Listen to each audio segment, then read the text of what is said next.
ಅಲ್ಲಿ ನಮ್ಮ ಮೆಟ್ರೋ ಎಷ್ಟು ಸುದ್ದಿ ಮಾಡಿದೆ ಅಂತ ಅಂದ್ರೆ ಬರುವಂತಹ ಸಿಎಂಗಳು ಸೇರಿದಂತೆ ಎಲ್ಲರೂ ಸಹ ಇದರಲ್ಲಿ ಕುತೂಹಲ ಪಡ್ತಾ ಇದ್ದಾರೆ. ಪ್ರತಿಯೊಬ್ಬರು ಸಹ ಮೆಟ್ರೋ ಟ್ರೈನ್ ಹೇಗಿದೆ, ಏನ್ ಮಾಡ್ತಾರೆ, ಅದ್ರೊಳಗಡೆ ಹೇಗೆ ಹೋಗ್ಬೇಕು ಅನ್ನೋದು ಅನುಭವ ಮಾಡೋಕೆ ಇಷ್ಟಪಡ್ತಾರೆ. ಅದೇ ತಕ್ಕ ಹಾಗೆ ಹೊಸ ಸಿಎಂ ಅಂತ ಸದಾನಂದ ಗೌಡರು ನಮ್ಮ ಜೊತೆ ಇದ್ದಾರೆ. ಇವತ್ತು ಮೆಟ್ರೋ ಟ್ರೈನ್ ಅಲ್ಲಿ ಓಡಾಡಿದ್ದಾರೆ. ಬನ್ನಿ ಹಾಗಾದ್ರೆ ಅವ್ರು ಏನ್ ಅನಿಸ್ತು ತಿಳ್ಕೊಳ್ಳೋಣ. ಪ್ರಾಯಶಃ ತುಂಬಾ ಸಂತೋಷ ಆಗಿದೆ. ನಾನು ಡೆಲ್ಲಿ ಮೆಟ್ರೋದಲ್ಲಿ ಕೂಡ ಹೋಗಿದ್ದೀನಿ. ಆದರೆ ಡೆಲ್ಲಿ ಮೆಟ್ರೋಗಿಂತಲೂ ಒಳ್ಳೆ ರೀತಿಯಲ್ಲಿ ಇಲ್ಲಿಯ ಸ್ಟೇಷನ್ಗಳು, ಈ ವ್ಯಾಗನ್ಗಳು ಇದೆಲ್ಲ ಮಾಡಿಕೊಟ್ಟಿರುವಂತ ನನ್ನ ಮನಸ್ಸಿಗೆ ತುಂಬಾ ಸಂತೋಷ ತಂದಿದೆ. ಆದಷ್ಟು ಬೇಗ ಲೋಕಾರ್ಪಣೆ ಆಗಬೇಕು ಅಂತ ಹೇಳುವಂತ ನನ್ನ ಮನಸ್ಸಿನ ಒಂದು ಹಠ. ಅಧಿಕಾರಿಗಳು ಅದಕ್ಕೆ ಬೇಕಾದಂತ ಎಲ್ಲ ಸಹಕಾರಗಳನ್ನು ಕೊಟ್ಟಿದ್ದಾರೆ. ನಮ್ಮ ಸರ್ಕಾರವು ಮಾಡ್ತಾ ಇದೆ. ಪ್ರಧಾನಮಂತ್ರಿಗಳೇ ಬಂದು ಉದ್ಘಾಟನೆ ಮಾಡಬೇಕು ಅಂತ ಹೇಳುವಂತ ನನ್ನ ಹಂಬಲ. ಇದಕ್ಕೆ ಆದಷ್ಟು ಶೀಘ್ರ ಮಾಡ್ತೀವಿ ಇದನ್ನು. ಸರ್, ಹೊಸ ಸಿಎಂ ಹಳೆ ಸಿಎಂ ಸಹ ಯಾರೊಬ್ರು ಇವತ್ತಿನವರೆಗೂ ಬೆಂಗಳೂರು ಮೆಟ್ರೋನ ಅನುಭವ ಪಡೆದಿಲ್ಲ. ನಿಮ್ಮ ಅನುಭವ ಹೇಗಿತ್ತು? ನಿಮಗೆ ಇಷ್ಟ ಆಗಿದೆ ಏನೇನು ಸರ್? ಇಲ್ಲಿ ನಾನು ಕರ್ನಾಟಕದ ಮುಖ್ಯಮಂತ್ರಿ ಅಂತ ಹೇಳುವುದಕ್ಕಿಂತಲೂ ಕೂಡ ಕರ್ನಾಟಕದೊಬ್ಬ ಪ್ರಜೆ ಅಂತ ಹೇಳಿದರಲ್ಲಿ ನನಗೆ ಓಡಾಟ ಮಾಡಲಿಕ್ಕೆ ತುಂಬಾ ಸಂತೋಷ ಆಗ್ತಾ ಇದೆ. ರಾಜ್ಯದ 6 ಕೋಟಿ ಜನ ಕೂಡ ಇದನ್ನು ಓಡಾಟ ಮಾಡಿ ಅನುಭವ ಪಡಬೇಕು ಅಂತ ಹೇಳುವಂತ ನನ್ನ ಮನಸ್ಸಿನ ಆಸೆ. ಪ್ರಾಯಶಃ ಇದರಿಂದಾಗಿ ಇಲ್ಲಿರುವಂತಹ ಜನರಿಗೆ, ಇಲ್ಲಿ ಬರುವಂತಹ ಇನ್ವೆಸ್ಟರ್ಸ್ಗೆ ಬೆಂಗಳೂರಿನ ಘನತೆ ಗೌರವವನ್ನು ಹೆಚ್ಚು ಮಾಡುವಂತ ವ್ಯವಸ್ಥೆ ಎಲ್ಲವೂ ಆಗುತ್ತೆ ಅಂತ ಹೇಳೋದು ನನ್ನ ಅಭಿಪ್ರಾಯ. 6.7 ಕಿಲೋಮೀಟರ್ ಇವತ್ತು ಸಂಚಾರ ಮಾಡಿದ್ರ 2 ಸಲ. ಪ್ರತಿಯೊಂದು ಸ್ಟೇಷನ್ ನಲ್ಲಿ ಏನ್ ವಿಶೇಷತೆ ಅನ್ನಿಸ್ತು ನಿಮ್ಗೆ? ಯಾವ್ದು ಇಷ್ಟ ಆಯ್ತು? ಎಲ್ಲವನ್ನ ಕೂಡ ಅಚ್ಚುಕಟ್ಟಾಗಿ ಮಾಡುವಂತ ಒಂದು ಪ್ರಯತ್ನಗಳನ್ನು ಈಗಾಗಲೇ ಮಾಡಿದ್ದಾರೆ. ಪ್ರಾಯಶಃ ನನಗೆ ಅನಿಸ್ತದೆ ಇನ್ನು ಕೆಲವೇ ದಿನಗಳಲ್ಲಿ ರೈಲ್ವೆ ಸೇಫ್ಟಿ ಸರ್ಟಿಫಿಕೇಟ್ ನಮಗೆ ಸಿಕ್ಕಿದ ನಂತರ ನಾವು ಇದನ್ನು ಆದಷ್ಟು ಶೀಘ್ರ ಲೋಕಾರ್ಪಣೆ ಮಾಡಬೇಕು ಅಂತ ಇದ್ದೀವಿ.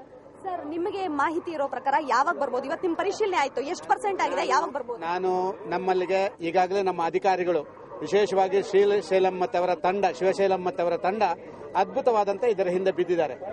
ಈಗಾಗಲೇ ರೈಲ್ವೆ ಇಲಾಖೆಗೆ ನಮ್ಮ ಪತ್ರಕಗಳನ್ನು ಕಳಿಸಿಕೊಟ್ಟಿದ್ದೇವೆ. 4ನೇ ತಾರೀಕಿಗೆ ರೈಲ್ವೆ ಸೇಫ್ಟಿ ಇನ್ಸ್ಪೆಕ್ಷನ್ಗೆ ಅಧಿಕಾರಿಗಳು ಬರ್ತಾರೆ. 4 ದಿನದಷ್ಟು ಅದನ್ನ ಟೈಮ್ ತಗೊಳ್ಬಹುದು ಅಂತ ಅನಿಸಿದೆ.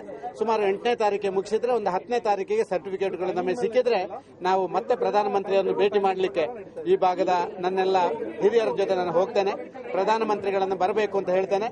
ಸಾಧ್ಯ ಆದಷ್ಟು ಬೇಗ ಮಾಡಬೇಕು. ದಿನಾಂಕಗಳನ್ನು ಸ್ಪಷ್ಟವಾಗಿ ನಾನು ಹೇಳುವುದಿಲ್ಲ. ಯಾಕೆಂತ ಹೇಳಿದ್ರೆ ಹಿಂದೆ ಹಲವಾರು ದಿನಾಂಕಗಳು ಬಂದ ಕಾರಣ ನಾನು ಇವತ್ತು ದಿನಾಂಕ ಹೇಳುವುದಿಲ್ಲ.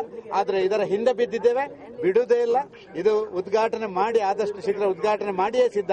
ಇದರ ಮುಖಾಂತರ ರಾಜ್ಯದ ಜನತೆಗೆ ಇದರ ಕೊಡುಗೆಯನ್ನು ಅತ್ಯಂತ ಶೀಘ್ರ ಮಾಡ್ತೀವಿ. ಸರ್, ಕೋಟ್ಯಾಂತರ ರೂಪಾಯಿ ವೆಚ್ಚದ ಈ ನಮ್ಮ ಮೆಟ್ರೋ ಈಗ 15ನೇ ತಾರೀಕು ಬರುತ್ತೆ ಅಂತ ಎಲ್ಲರೂ ನಿರೀಕ್ಷೆ ಇತ್ತು. ಈಗ ನೀವು ಹೇಳೋದು ನೋಡ್ತಿರಿದ್ರೆ ಪರಿಶೀಲನೆಗೆ 10ನೇ ತಾರೀಕು ಬರುತ್ತೆ. ಹಾಗಾದ್ರೆ ಲೇಟ್ ಆಗ್ಬೋದಾ ಮೆಟ್ರೋ? 15ನೇ ತಾರೀಕು ಸಿಗದೇ ಇರ್ಬೋದಾ?